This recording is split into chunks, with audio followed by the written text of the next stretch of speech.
Hello, hello, hello! Welcome to another episode of Forward Thinking Founders. I'm so glad to have you here. Before we get into today's episode, I want to tell you about something that I'm doing later this month, in January. So I'm hosting a meetup for the podcast, the Forward Thinking Founders Meetup. I'm inviting every guest I've ever had on. I'm inviting any angel investor who's an angel investor in the podcast. And it's going to be a lot of fun. We're having it at a great location in San Francisco in late January, and I would love for you to come. Right now, there's two ways for you to come, really. You can buy a ticket on Eventbrite for $50, or you can do what I want you to do in the first place and become an angel investor in the podcast. If you become an angel investor in the podcast, you get to come to this meetup complimentary to what you pay, which is $10 a month or $100 a year, on top of all the other benefits you get for being an angel investor. If you go on my Twitter, which is Matt_Sherman, you'll see that I am playing some interesting games. If you want to come for free, you have to find someone with a promo code. So if you're interested in doing something like that, head over to Twitter at Matt_Sherman. But if you just want to go, you don't want to play games, you just want to meet amazing guests that I've had on the podcast, just become an angel investor. You can do this at glow.fm/F20R. What you get is obviously access into the meetup, you get premium content, you get an online community, and you get my highest graces and my thank yous because I really appreciate the supporters. So, that's all I have right now. We're going to get into the podcast, but if you want to come to the meetup, then become an angel investor or pay $50. Up to you. With that, let's get into today's episode. Run it! All right, how is it going, everyone? Welcome to another episode of Forward Thinking Founders, where we're talking to founders about their companies, their visions for the future, and how the two collide. Today, I'm very, very excited to be talking to Grayson Allen, who is the co-founder and CEO of Halen. Grayson, welcome to the show. How's it going? Hey, it's going good, Matt. Thanks for having me. Yeah, thanks for coming on.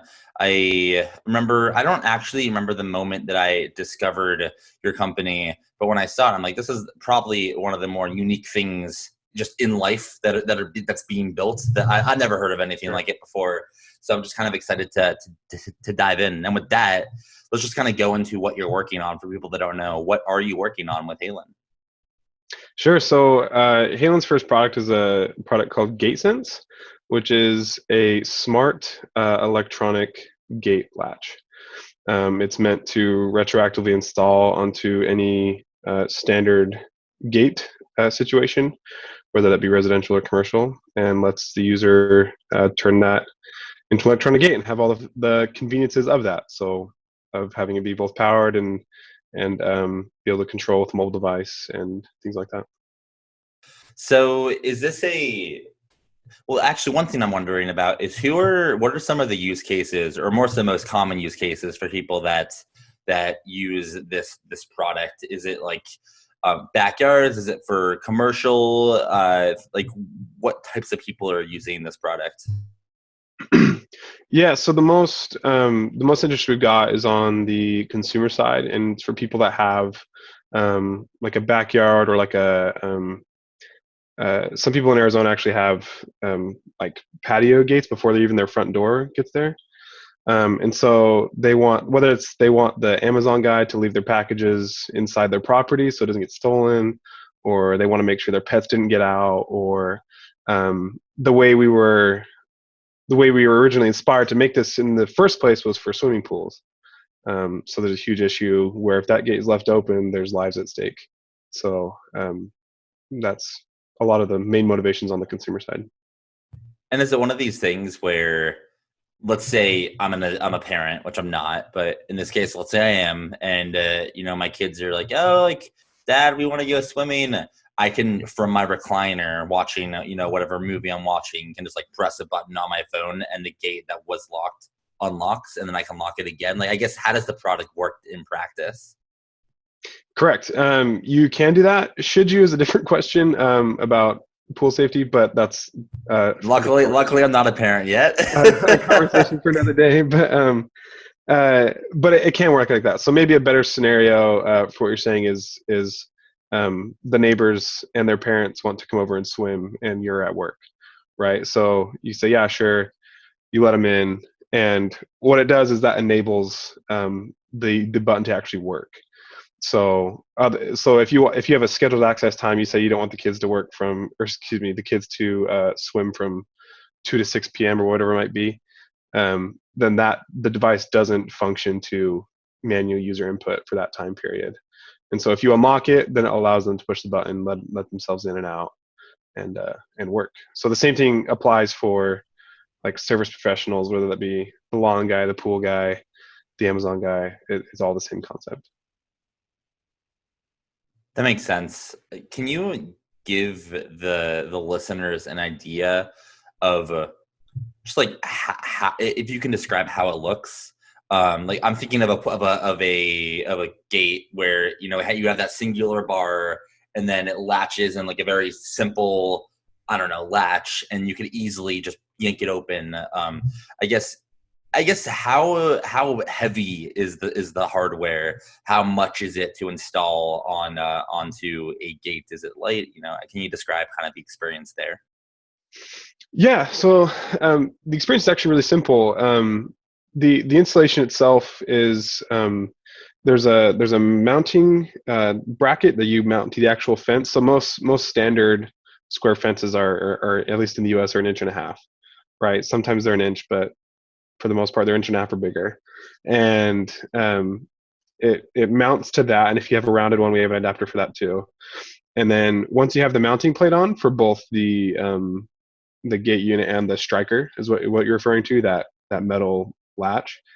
The gatesense just slides on, has a locating screw, and you're rocking and rolling. You have to make sure everything kind of lines up, and we have an installed template and everything like that for you. But that process is relatively simple. And so the striker for gates that are conventional, the striker goes on the swinging side, and then it impacts a latch, and that latch is industry standard. The one in our latch has a breaking strength of 800 pounds, so the mounting material is going to break way before any of the components do. So you're going to rip it out of the fence before you break it. And where was the motivation to start this in the first place? I guess what's your why? So we originally started this for pools. So I used to be a lifeguard in my like high school days, I guess, for the city of Mesa. And I remember a woman came to a training and she told a story of her son, and she had put him down for a nap.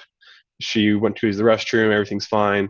Turned out the son wasn't quite asleep. He escaped from his room, past the back door of the home, and past the pool gate that the landscapers for the house had accidentally left open, and he tragically drowned. And I realized that situation was entirely preventable, and I was able to use my interest in tech and my friend's interest in tech to make a solution for that, an electronic solution, because we looked for it and we realized there's nothing there. You get things that maybe buzz and stuff, like if it tells you it's open and things like that, it might sound an alarm. There's some companies that make pool specific latches that again might just sound an alarm, but there's nothing electronic that'll tell your mobile device. It won't alert anyone really outside of a buzzer, and that's a huge issue, right? You have like what's the life of your kid worth, and so that was kind of the motivation behind it. And then we've slowly realized that the problem is bigger than that. There's side gates, right, that have this problem. So anything in the tech or in the smart home industry right now is in or on the home. There's really nothing outside of that. One reason is because they're hard to do. It's hard to get a signal for that far, and we've been able to figure that out. But that's our main motivation was doing that, is protecting lives, property, peace of mind. So that's our main motivation. So I feel like, although I'm not a parent, obviously, based on my genius comment earlier, although I'm not a parent, I do feel like pool safety, gate safety is something that parents think about. I think it's something that they're worried about their kids getting into the pool when they shouldn't, etc. So I'm kind of baffled at the fact that this isn't a giant. Well, obviously it's a giant market, but there's not a lot of startups that, based on what you're saying, that are competing for market share. Why do you think that is? Is it that it's just that hard to come a solution, or it's just hasn't been on the radar of these people that can build solutions other than you? The problem's twofold. So in this case of drowning, you would be shocked at how much people don't care about pool safety. Like, it still boggles my mind the things that people do when the kids are on the pool, right? When it only takes, I think, I haven't looked at the stats in a while, but it takes like 4 minutes for your oxygen to go without, or excuse me, for your brain to go without oxygen before there's an issue, right? Like, do you know how much can go wrong in 4 minutes? like what's your attention span on Instagram? For it's got to be more than that. So there's things that would shock you how much people don't care about pool safety, which is part of the reason why we expanded, and we've had significantly more interest in putting this on their side gates and putting this on their patio gates and for their RV gate and things like that. Much more than their pool, which is fine. That's what the people want, and it is what it is. But that's the first half of the problem. Is at least in the drowning prevention world, it's really hard. It's really hard to get awareness out there and have people spend money to make a change, other than behaviorally. The other reason is that it takes a different kind of technology to get a signal from more than 10, 20 yards outside of your home. Especially, you have to go through different home materials, whether it be brick or siding or different structures, and then distance. Some are farther than others. So we have different solutions and for that. So luckily we've been able to figure that out. And instead of just using the conventional Z-Wave or Wi-Fi, things like that, we go with a little bit different route. So yeah, it's two totally different issues, but for one reason. I get why it's difficult now. Yeah, it makes sense. Well, I mean, from an investor lens, that's like the type of, I feel like that's something that would be attractive to investors, because if it was a big problem that a lot of people were tackling, then if there's too much competition. But if there's like a few barriers to entry, but you have the team and the capabilities to bypass those, that's like pretty cool. I'm curious, like, yeah, on the investment lens, have you raised any money for this? Are you going down the venture path? Where kind of are you? Well, actually, let me back up for a second. If you can give me a little idea of the history of the company, meaning when you started and like a few milestones, and then like what's in the next couple of years for you. I would just love to kind of a baseline of where you're at kind of as a company.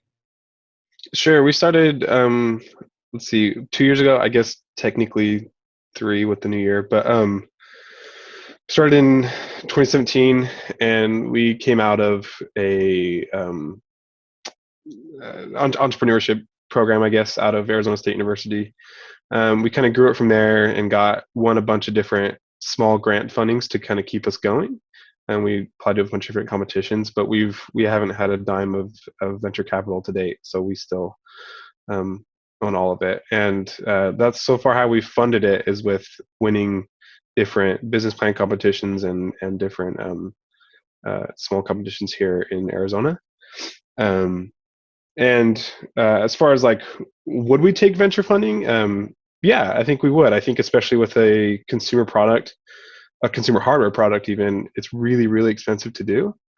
One of the things we're working on is getting a pre-order to show sales. Every single venture capitalist and angel investor asks about sales, which is really, really hard to do with a potentially life-saving hardware product, because you can't just put out some podunk product that might work. You just can't. That's not the way this works. So at least in our case, and so it's hard to do and it's expensive to do. So would we be open to it? Yeah. Has the right offer come along? No.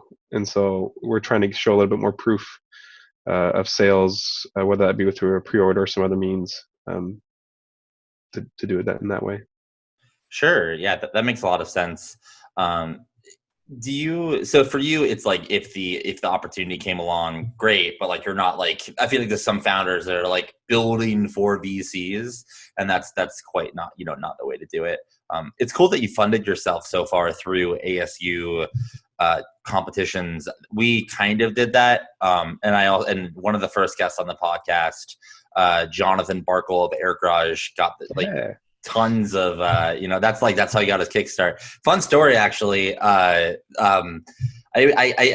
can't obviously take credit for like any of their success, but I can say my email blast introducing Air Garage to the Phoenix community in June of 2017. A recipient of that was Brent Siebold, and he's like, "Oh, these guys seem cool. Like, you should put me in touch with them." And then that's after Oh, that, nice. just like tons of I'm a huge fan of the Air Garage guys, and I'm just a huge fan of ASU and just kind of like what they're doing for startups, and I hope more Air Garages can come out of it. Yeah, I'm as well. Jonathan's a friend actually, and I keep in touch with him every now and then. I should probably text him actually, but he's a good guy, and they're doing some really cool stuff with their garage. So I am also a big fan of what ASU's doing. They've helped us a lot. I want to go down a path that if you don't want to go down it, you can just like let me know. But I'm very intrigued to get inside of the psychology of a founder who is extremely capable, because you built a product and like you're shipping it. So that's like more than most people can do, but you're not in the Bay, which means you don't have this automatic, oh, like I can raise money on an idea, I can raise money on a napkin. Like you're this interesting space. A lot of the founders in Arizona. So for like the venture capital stuff, like is there kind of a milestone that you feel like they want you to hit before is there a milestone like that you want to hit before you talk to them? I'm just kind of curious, like what type of traction have they been asking you for, and has it differed based on geography? No, we don't have to go deep into this if you don't want to, but I'm just kind of curious as a founder not based in San Francisco. I always am fascinated. I don't know that I can speak on geography too much, because I haven't had I don't have like my inbox is full of offers, but Not yet. yeah. So as far as the experience here, overwhelmingly they want to see sales. They want to see traction of some kind, which is again really really difficult to do with a hardware product, right? Software you can show mock-ups and things like that, and we can show that too, but that doesn't tell you how many sales you have. So we do have some paid early adopters, and that we've been able to get, and we have models for how many sales we can get based on ad revenue and things like that. But they always want to see more. What we have is a risky product, and a high liability product, and so being here and not having a ton of access to money that is, at least what I've heard, is somewhat easier to get in the Bay Area. It's been an interesting experience. It's been slightly frustrating, because I think we have a good thing going here, and we really, all three of my co-founders are from here in the Valley, and there's a lot of really really smart people here. There's a lot of opportunity here, and it's a we like if someone approached us and said you need to move to San Francisco, I'd tell them pretty bluntly no. Um, we really like it here, and I think it's something that we would rather build up here locally and support the community ecosystem here rather than moving off somewhere else. So let's stay here for a second, not physically, but on this topic, because I'm also in Phoenix. So I feel the same. I feel similar ways, depending on the day, to be honest. But most of the time, I'm like very long Phoenix. So what do you think a city like Phoenix needs right now to get to the next level, whatever the next level is? Speaking from the founder perspective. It's a good question. I think they just don't have like the history and sexiness of the San Franciscos and the Austin, Texas, and of the world, right? But I don't know that that's You caught me off guard. This wasn't one of the questions you you asked me before, but I guess it's Oh just yeah, not. I totally I did mention on the again we can like veer back to some other things, but No, it's okay. I definitely like to veer from things when topics are interesting. I always like to go deeper if I can. No, it's totally fine. I'm just saying that's why I'm pausing. Because there's some really really cool opportunity stuff that ASU is doing, and I'm sure other colleges do. And then there's really cool co-working spaces, and there's some angel investment, I guess. But like another frustrating part for me, like the Arizona Innovation Challenge is a really big grant funding opportunity done by the Arizona Commerce Authority. And even then, like I think 8 of their 10 finalists this last thing was IT, was all software people, and so it's like it doesn't have the notoriety and the just I don't know. It doesn't seem like a straightforward thing here yet, as it maybe is perhaps in the Bay Area. But again, I haven't had a ton of exposure there. I don't live there, so Yeah. I'm yeah. No, yeah, I'm with you. For me, it's like it's interesting because I grew up in Phoenix and I went to ASU and I started startups here. But just actually a year ago on the dot, I my co-founder and I we got an investment from an investor in San Francisco. We flew up there for 3 months and we saw what it was like and we felt it and we were in the middle and we met the who's who and whatnot. And then after we came back, it's like such an interesting perspective where it's like I know what it's like, but now I'm back here and I feel like I have this like I need to. I don't know exactly what the word is, but like I also am with you and like I'd rather stay here and invest here and help get Phoenix a better place for startup founders like you and me, versus just have everyone leave all the time because it's awesome here. Like I love Phoenix, it's just Yeah. maybe it needs a little more capital. Maybe it needs some more education on how to best do a startup from people that have done it. But I'm with you on that. And one of the things with the podcast is I would like to like at some point if everything's working out. At some point, I want to be an investor. I just want to invest in every company I can find in Phoenix, and I don't care if I get my money back, because like you just need one to return the fund. That's the whole point of venture capital. So I don't know. That was a Sure. little bit of a rant, but I'm with you on Phoenix. Yeah, and I think they're really improving. I think there's a lot of really cool things happening. It's fun to go to different mixers and things like that, but it certainly doesn't have the volume that some other places might have. For sure. Well, yeah, I appreciate you diving into that a little bit. It'll be interesting to see how it changes over the years. Anyways, going back to what you're working on. So, what do you think is if you had to be a fortune teller and look out into the future, look out 10 years from now, what do you think your product looks like? And you said this was like the first product, so that you might be alluding to multiple products. So, what does your company look like? The reason I alluded to more products is because one thing that we haven't mentioned is how is the team that I work with. There's some really smart people that I've been able to get involved with and have been very, very, very, very important in Halen's progress. And so the reason I say that is because the more I talk to other founders, the more I talk to venture capitalists and things like that, the more I realize that it's really rare, at least from what they tell me, to have at least 3 or 4 engineers of totally different what's the word I'm thinking of, backgrounds. Backgrounds, uh, disciplines. Disciplines. There we go. Totally different disciplines get along and get along well, and be able to get together and and disagree and totally be friends after disagreeing, because you're going after what's good for the product, what's good for the company, and how to bring forth a good product. Not You don't actually care about where it came from, where that idea came from. You care about getting the best idea out. And the more I'm around, I realize how rare that is. And so I think it's really important to keep that team together. And I think we can make other products and other smart products if for whatever reason, gatesense doesn't happen to work out.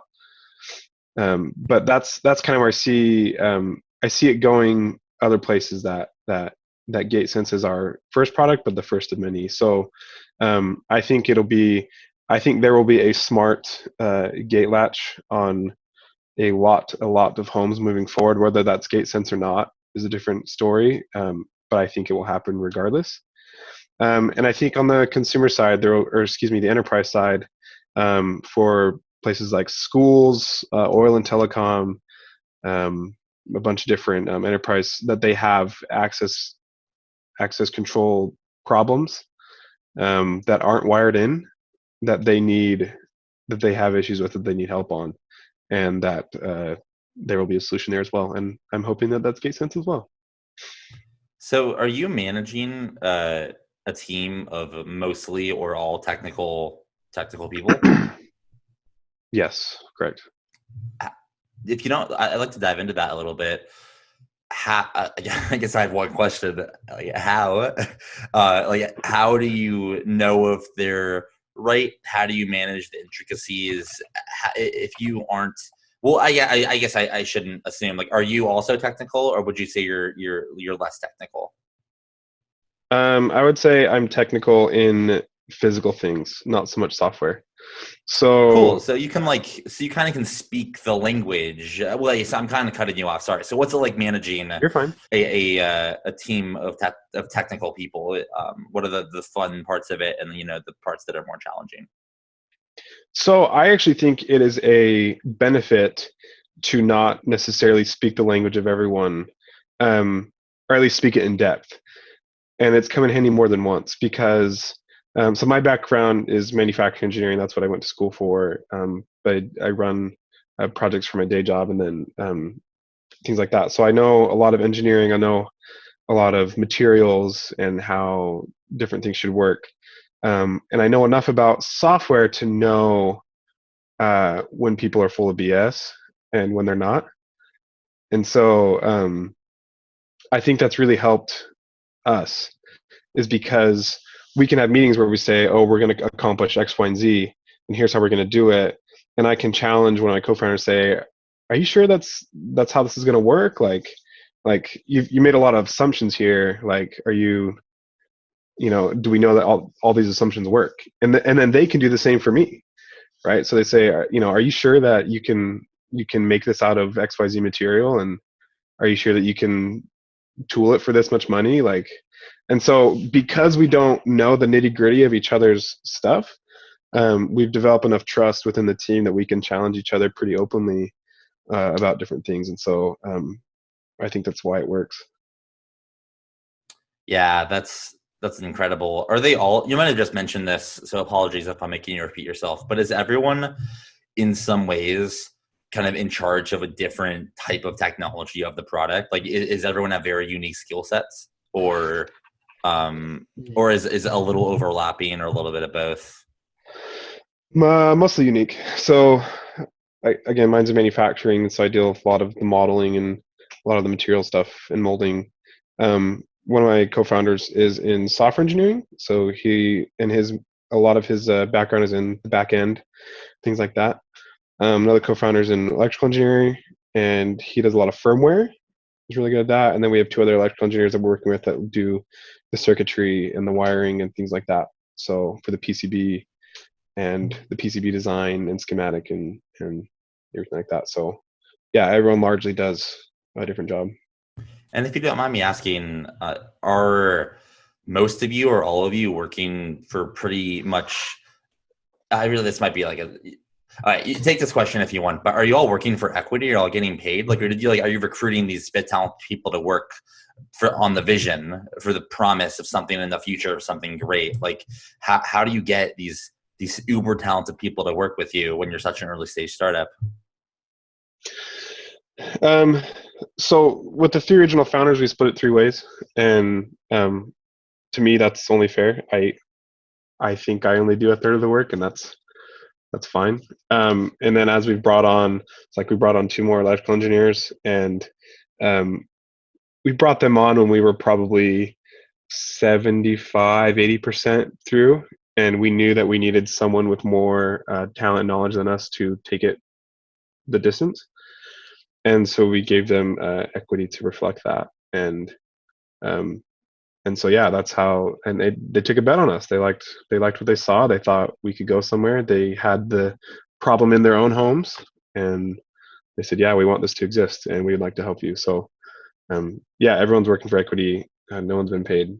So, but the three You know original that's founders a own the majority.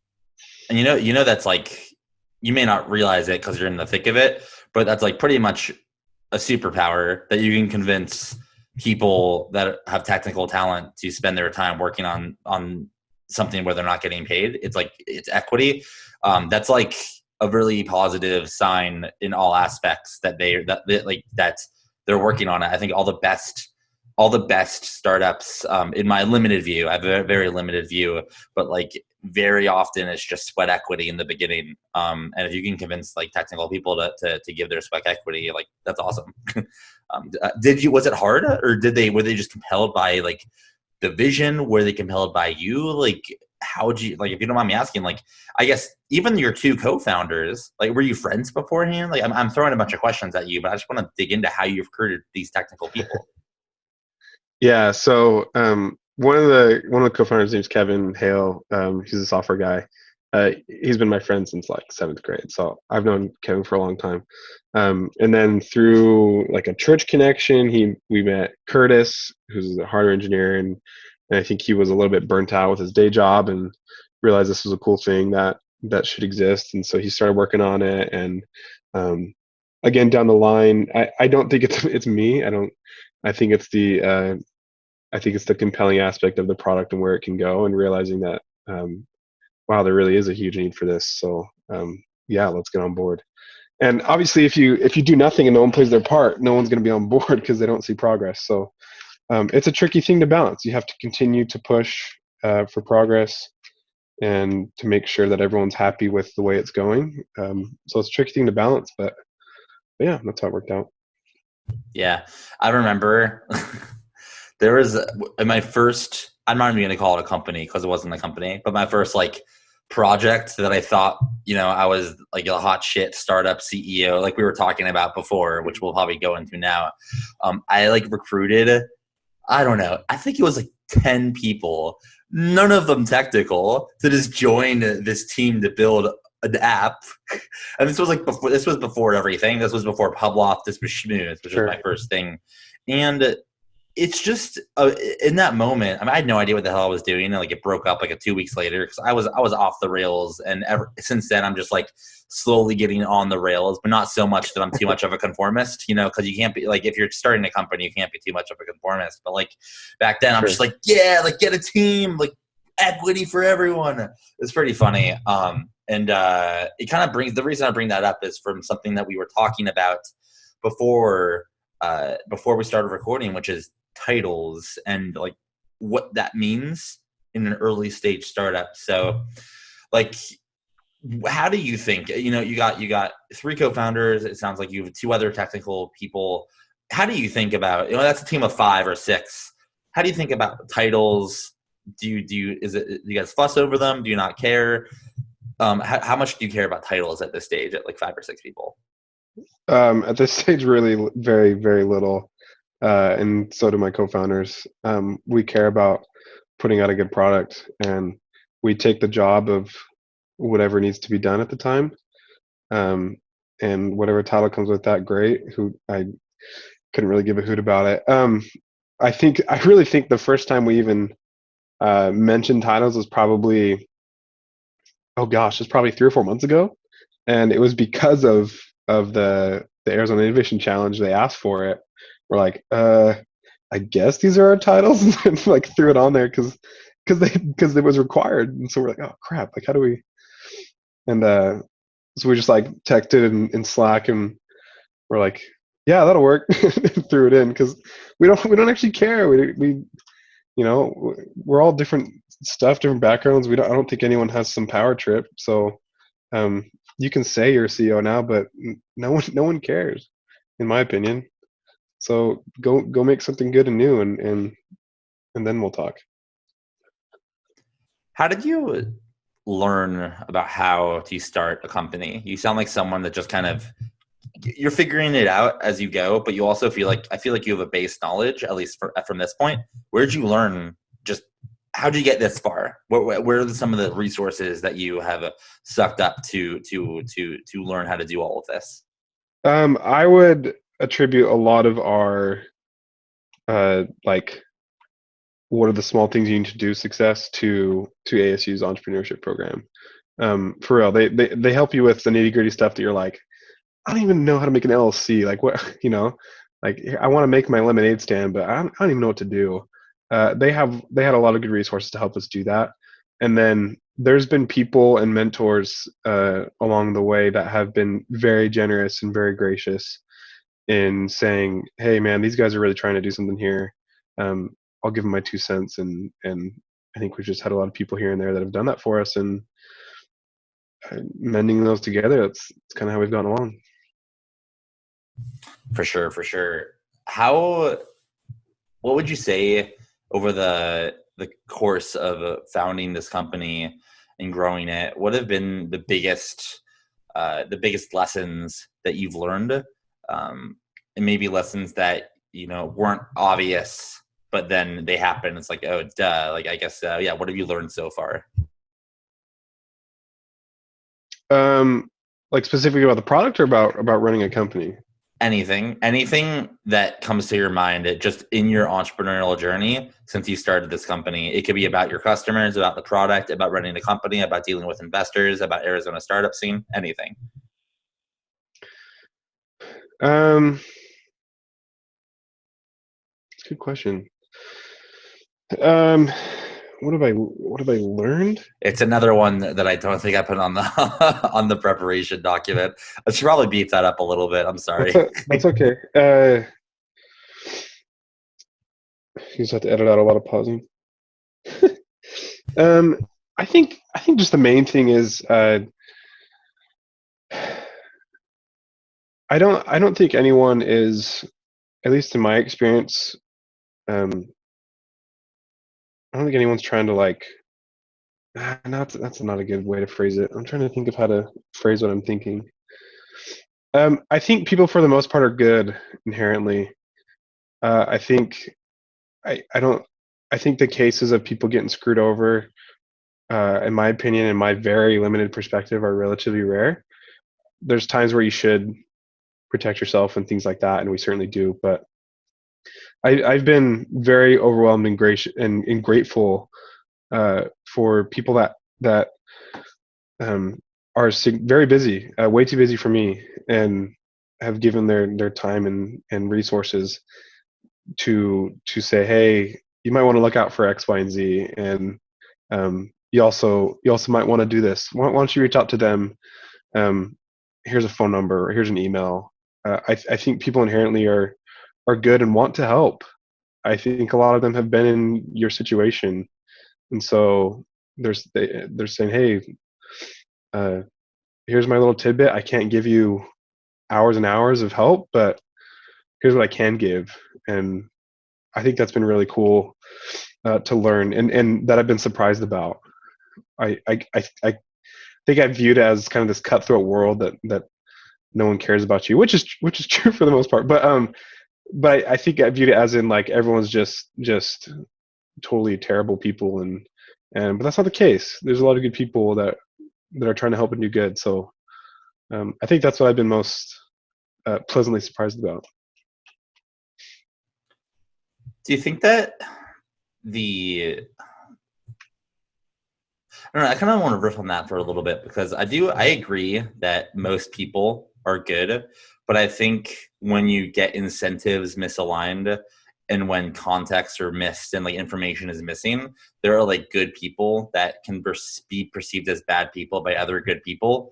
And it's like this, I don't know, it's something that I've seen a lot, that where it's like two good people that see each other as not that. And I think it's just, it just means keeping as open communication. It's just like the best communication that you can. Just trying your best. You're never going to see eye to eye with everyone, and there's going to be someone that sees something differently from you, or sees you as just like, I don't know. I might have more of like a potentially slightly more cynical view, just because I've seen some I don't know. I've just seen shit happen. But I like that you do think that like most people are good, and they are. I just like wish that played out sometimes more in the world. No, and certainly there's times to be careful.